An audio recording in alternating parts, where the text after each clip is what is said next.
to Debut Spotlight. I'm Rachel Barenbaum, author of A Bend in the Stars, and I'm really excited for my guest today. I've been waiting to talk to her for weeks. Dawnie Walton, author of the debut, the final revival of Opal and Nev, has penned an amazing novel. You should all go out and buy a copy. Read it today. Dawnie, tell me, what is your book about? So, the final revival of Opal and Nev is a fictional oral history. It's about an interracial rock and roll duo on the early 1970s New York scene. And it tracks their rise and their fall and a secret that comes to light as they consider reuniting for a big tour in the year 2016. So, there's a 1971 timeline and a more current day timeline, and you get to see this duo together and solo. Talk to me about the style, right? Because this is an oral history, so it's written as a set of interviews, basically. Can you talk about why? How did you come to that? Yeah, so I worked for years as an entertainment journalist. I worked at Entertainment Weekly, and it was a forum that we used a lot there to tell the stories of beloved albums and TV shows and movies. And I was very comfortable with the form. I always enjoyed it as a reader. And I thought it was a great way to instantly make Opal and Nev feel iconic, to have all these different people having something to say about them and, their personalities, who they were, their careers, all those different voices. I love the way that they weave together and the ways in which you see them agree and disagree. And so the reader also becomes part of the narrative because they're finding the truth in between everybody's stories. And the way I think that it worked so well, that you did such an excellent job, was that each of the interviews, as it's chronicled, has a very different voice. So each of the characters sounds so different. How did you do that? Like, how did you keep track of all of that? It was really fun. I think in my real life, I'm sort of an introverted person. I'm not a big talker. I like to just listen to people. My mom tells this story, like when I was a baby, I just would love to sit on her lap in a room full of grown-ups, and just like my head would swivel, like watching one to the other talk. And so I've always loved language and the quirks of language and dialect and all of these things. And so it felt kind of natural to me in a weird way to make everyone very distinct. And my goal was to be able to have the reader turn to any page in the book, plop their finger down, and know who was talking just because of the language that I'm using. So it was a fun challenge to do that. Amazing, and done so well. Okay, and so another thing that I'm dying to ask you about is the footnotes were also just a huge part of it. And I read that you were inspired by footnotes used in The Brief Wondrous Life of Oscar Wow. I don't know if I ever say that name properly, but can you talk about that inspiration and the footnotes?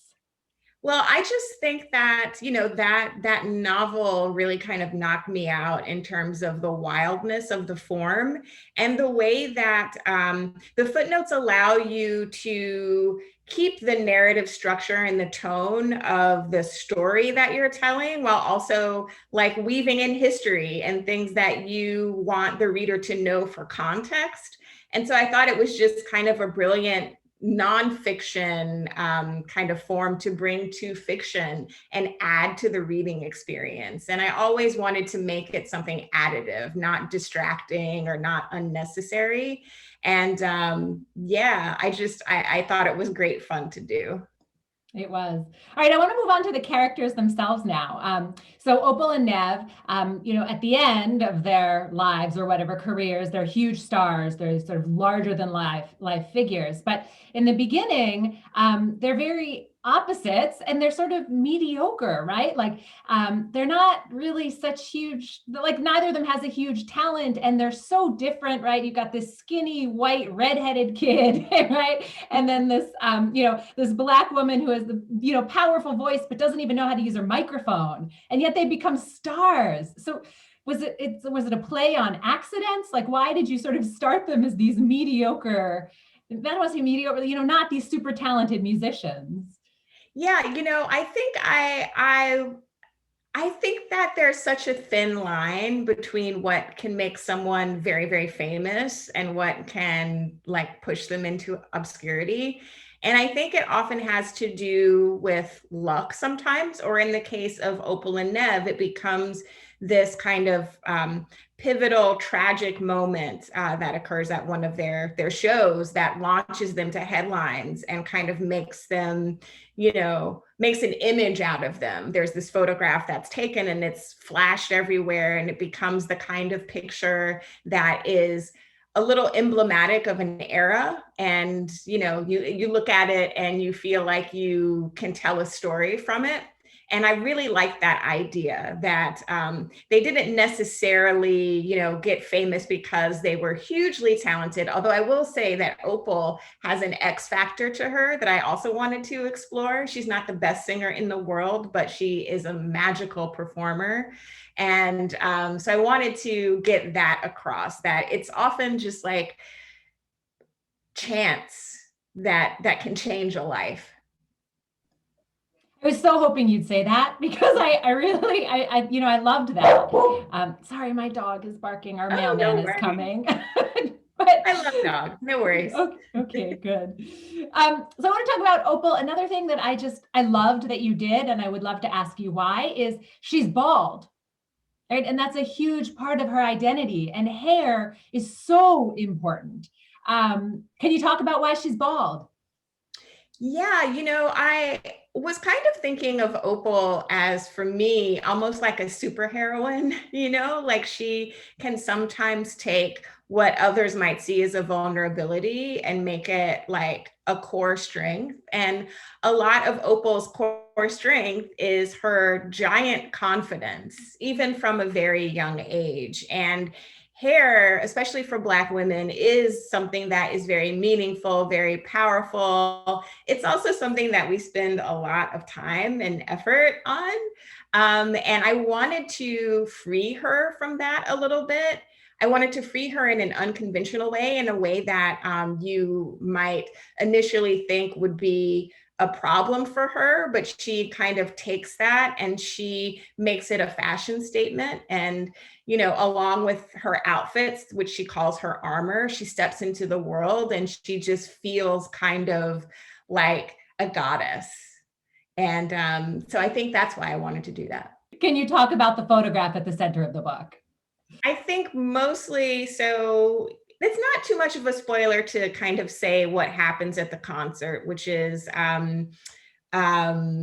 the drummer for Opal and Nev is killed during a riot that kicks off during a protest that Opal lodges against a rival band who brandishes the Confederate flag at their shows, right? And so there's all this violence, the drummer is killed, and then there's a news photograph that's captured of Opal and Nev escaping the theater. And the image is of Nev, it's of Opal kind of riding Nev piggyback. And she has on her stage costume and she's got on the glittery eye makeup, which is throwing up a flare against the lights outside.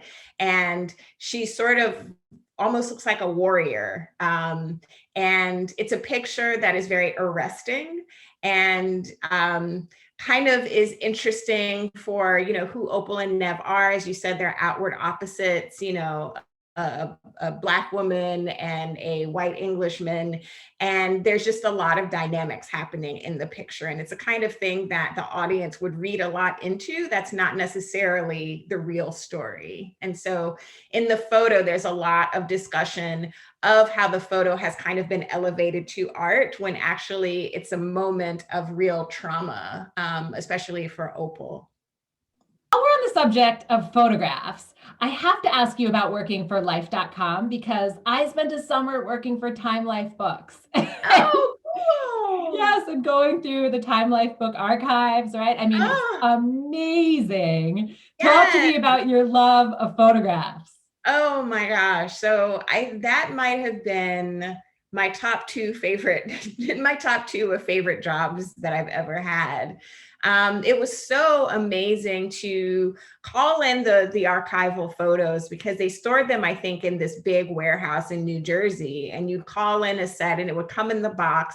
and it would have like whatever prints were made, but also all the negatives, the contact sheets, and the photographer's notes, which were just like the typewritten on the onion skin, and little thoughts and opinions from the photographers, and so putting together those clues and those pieces, because my job was to pretty much write photo essays to pair with the photos, and to weave in historical context about the celebrity or the newsmaker. And along with the photographer notes, I sometimes had a chance, some of the photographers were still alive at the time that I worked there, and I had a chance to interview some of them about their memories.